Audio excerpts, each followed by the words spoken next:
What's up, guys? This is Ian from Arrested Youth, and I'm hanging out with Rob on Front Row Live.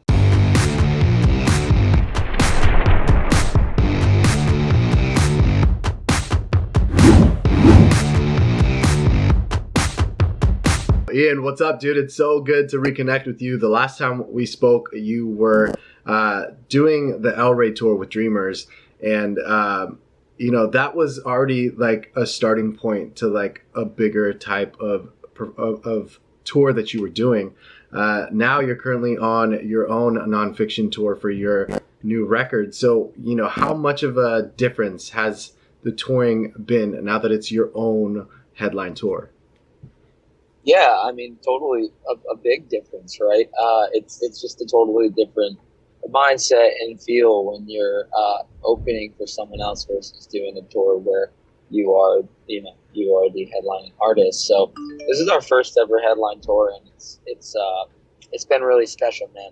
I just put out an album in June, so it's been a couple months, and just to have such great crowds and people who care so much about the music and memorize every lyric and yell it back to you is a really special experience. So it's been awesome, man. In a weird time, in a strange time, these shows have been incredibly meaningful, I think, to both myself and the band and the fans. Congratulations with Nonfiction, the album, entire masterpiece, dude. All tracks of this, like, you can't listen to just one and feel like that's it. Like, you have to listen to the entire record. Now, before we really dive into this album, in the past we've talked about how Fear was more of an industrial kind of vibe. Sobville was more of a grungier kind of vibe. And at that time, you mentioned you were still trying to figure out that middle ground of all the music that you love and listen to. To me personally, I feel like you found it with Nonfiction. Is that safe to say? And what was this experience like for you with this album?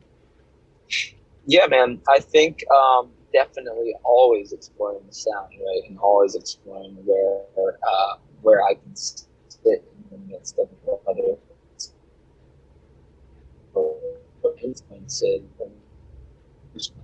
I think Nonfiction was another step for sure from Sobville and Fear towards something that is a little more holistic and well-rounded in terms of influence. But to me, it's just really the beginning, right? It's just it was a step forward, and I think the next album, the next single, the next body of work that we choose to do will be a continuation of that. So I think of Nonfiction honestly as just a continuous step forward in me exploring and developing what is my quote-unquote sound.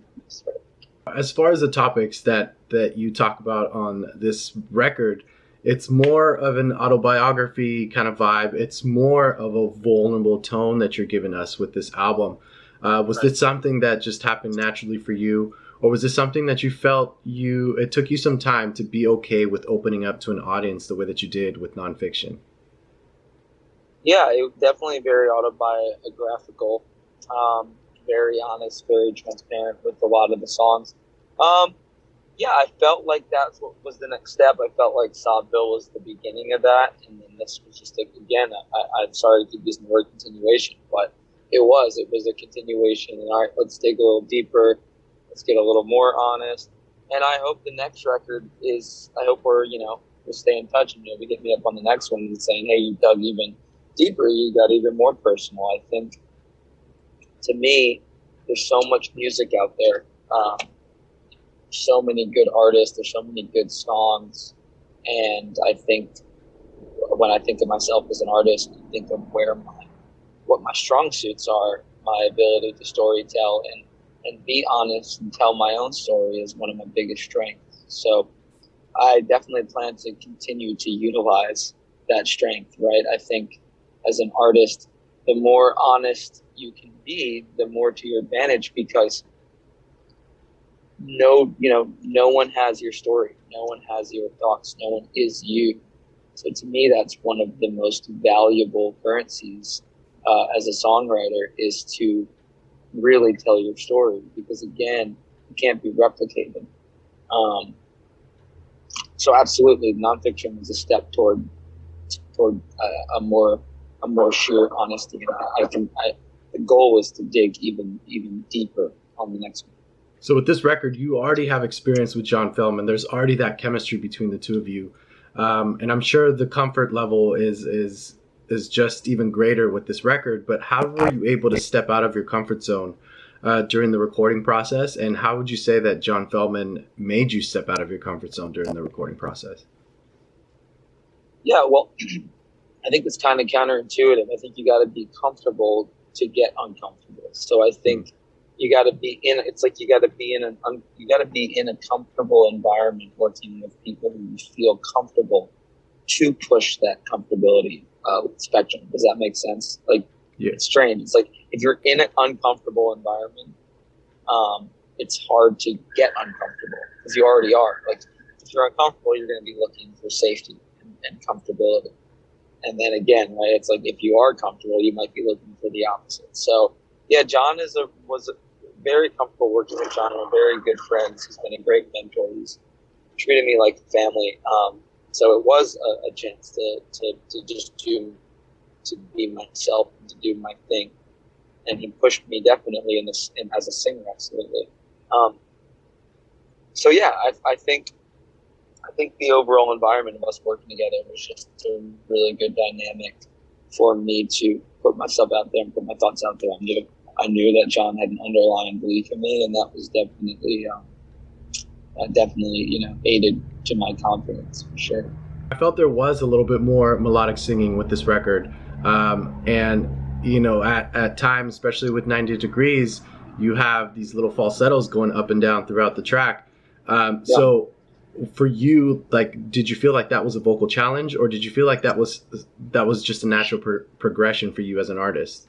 a natural progression, and I mean, it was great because I've always there's definitely more singing on this album, and just like this year, it was a huge step for me as a performer to become a better singer and get myself to a level where, as a live performer, I was really proud of the vocal performance I was putting on for a fan at a show. And so, yeah, it was a natural progression for sure, and it that's been like a huge focus for me this last year, is to really take a step toward becoming a vocal performer uh, that I feel like I meet the standard that I'm trying to set for myself. So that's been a really fun journey this last year.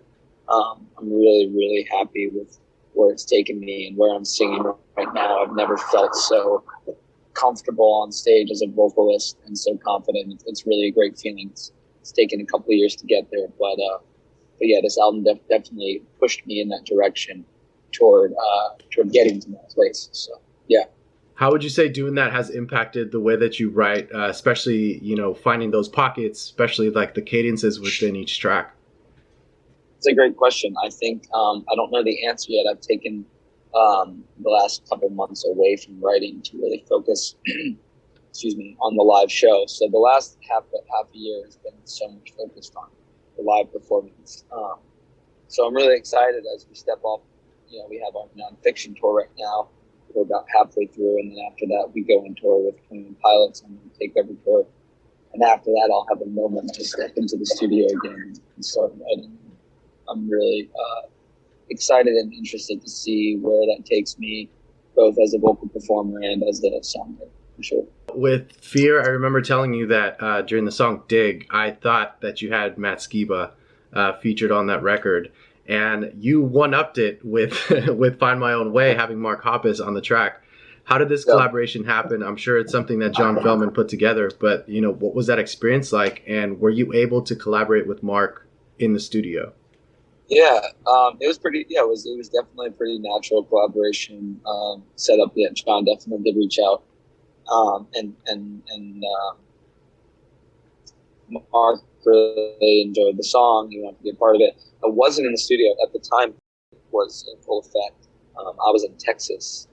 John was in his studio. Mark was in his studio. So we had like a little three-way Zoom video session. But it went incredibly well, man.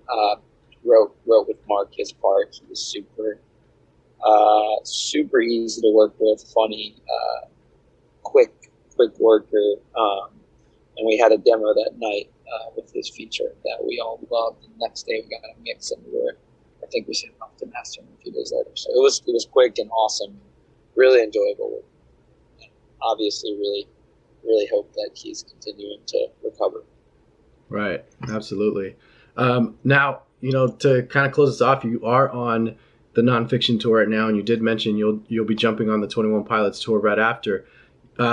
For not being able to tour for so long and then jumping on to 2 back-to-back tours, especially one major one, you're going to experience some arena tours with this 21 Pilot takeover tour. So, what can your fans look forward to on this tour, and how did this tour kind of come about for you? Yeah, so I mean, what they can look forward to is I think a really good show. I'm really proud of where the show is right now, and I know you came to the Elvis show. You'll have to come to another one soon.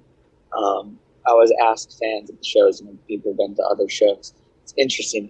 I really try, and they're like trying to get away from me at the merch booth because I'm really trying to ask them. Like, you've come to our shows. I've taken a lot of time this year to get the show to a real next level standpoint for us. So I really grill them on it. I'm like, you've been to the shows. Like, what is this show? Like, what about this show? Right? Like, what do you like it more? And fans are they're. I think if you're a fan of an artist who doesn't like the show, so they're like, oh no, all the shows are great. And I'm like, yeah, but what about this? But I say that because I think the show is just at a really cool point right now, and we're continuing to tweak it and develop it. But sonically, in terms of, I've brought on a new guitarist. His name is Ryan Hoffman. He's absolutely incredible. I can't imagine the band without him. And of course, Brett is just an amazing drummer. So it's such a good group of people and talented artists. So I'm really excited for people at these pilot shows just to hear the music, honestly. The stage presence in the show, we can only do so much with a 20-minute set, right? Like, we've got a 20-minute opening set. We don't have too much production, right? So it's really going to come down to the music and the way that we communicate the music with the audience. And I think they're going to really enjoy it. Tour came together, not to get too deep into it, but we'll definitely call it like a family affair. There's a few people I'm working with right now who we've brought on to the Arrested Youth family, who are close with the 21 Pilots team and family, and then like literally family.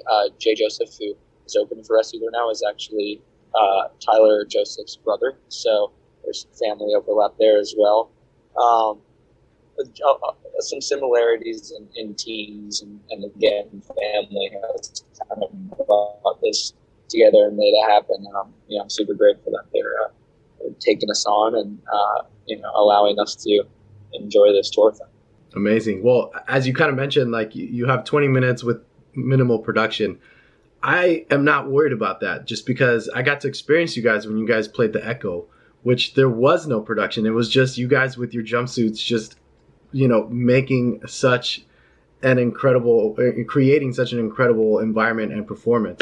So I'm very excited to see that, but with the magnitude of a bigger arena, bigger stage, more audience, more new fans getting to listen to you guys. Yeah, man. I really hope you can make it out to a show. If not, send me an email. Maybe we can. We're trying to scoop up some tickets. We'll see what we can do.